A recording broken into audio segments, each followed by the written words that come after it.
आज बिलासपुर में NSUI के प्रभारी राष्ट्रीय अध्यक्ष कन्हैया कुमार का आगमन हुआ।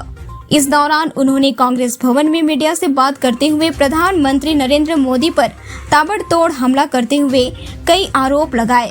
उन्होंने कहा है कि भाजपा के द्वारा कांग्रेस के ऊपर 70 सालों के विकास पर सवाल उठाया जाता रहा है, लेकिन पिछले 10 वर्षों में भाजपा व नरेंद्र मोदी सरकार के द्वारा बेरोजगारों के लिए कोई काम नहीं किया गया। महंगाई लगातार बढ़ती जा रही है, पेट्रोल डीजल के भाव आसमान छू रहे हैं। भाजपा केवल एक भाई को दूसरे भाई से लड़ाने की काम कर रही है। विकास के नाम पर देश का विनाश किया जा रहा है, संविधान को खत्म करने की कोशिश किया जा रहा है।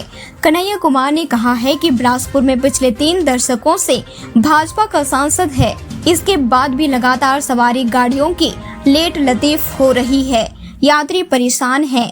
रेलवे की इस दुर्दशा से बिलासपुर के लोगों में रेलवे के प्रति काफी नाराजगी है, लेकिन हमारे सांसद के द्वारा कोई भी विकास कार्य बिलासपुर के लिए नहीं किया गया। इस लोकसभा चुनाव में आप लोगों के पास एक सुनहरा अवसर है कि बिलासपुर से कांग्रेस के लोकसभा प्रत्याशी देवेंद्र यादव को भारी बहुमत से विजयी बनावे और भाजपा से मुक्ति पावे व पुनः विकास के पटरी पर देश को लाए। बिलासपुर से अमित पाटले की रिपोर्ट। लेकिन हमारे आपके परिवार का बच्चा, उसको 4 साल का नौकरी दे रहे हैं अग्निवीर बना करके।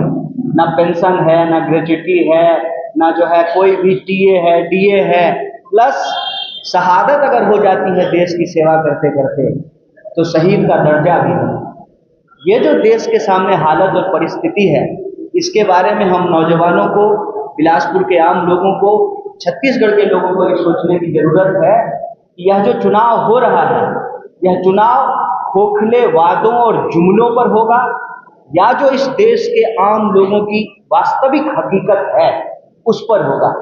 आप में से मुझे बता दीजिए, लगातार चुनाव प्रचार हो रहे हैं। 19 तारीख को पहले फेज का मतदान होना है। प्रधानमंत्री जी के दर्जनों कार्यक्रम हो चुके हैं।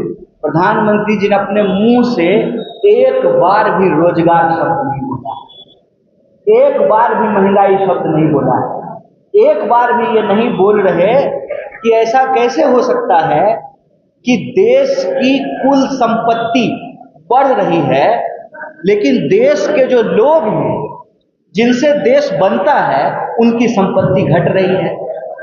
अगर जीडीपी बढ़ रहा है देश का, तो देश के लोगों की जीडीपी क्यों नहीं बढ़ रही है? अगर आपके पिताजी रेलवे में काम करके आपको पढ़ाए लिखाए, बाल बच्चों की शादी किए, जमीन खरीदे, घर बनाए, ये काम हमारी पीढ़ी क्यों नहीं कर पा रही है?